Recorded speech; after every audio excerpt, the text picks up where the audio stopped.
All right, the second level of elimination, what we're gonna have to do is we're gonna have to figure out what to cancel, and we're gonna have to use a algebra trick that we learned earlier in the year.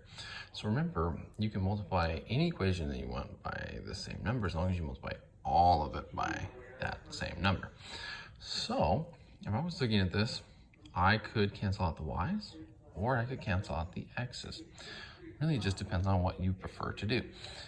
So I know that I can make -5, -10 pretty easy.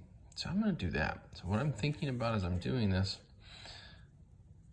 okay, if I have my little thought bubble here, if I have 10x at the top, what I need to cancel that out would be -10x. So what I'm thinking about is how do I get -5x to be -10x?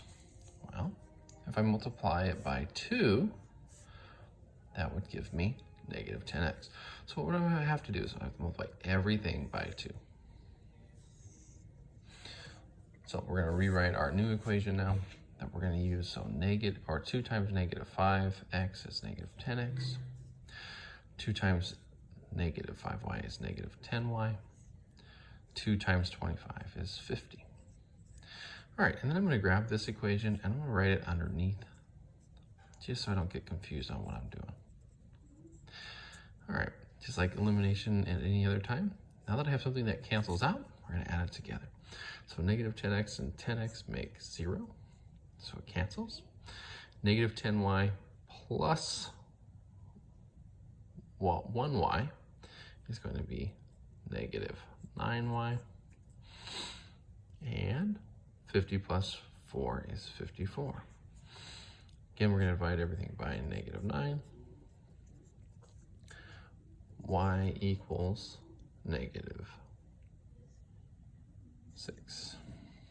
All right, now that I have y, I can find x. So just like substitution, I'm going to take that value for y, plug it into one of the two. Make sure you use the originals just in case you multiply wrong.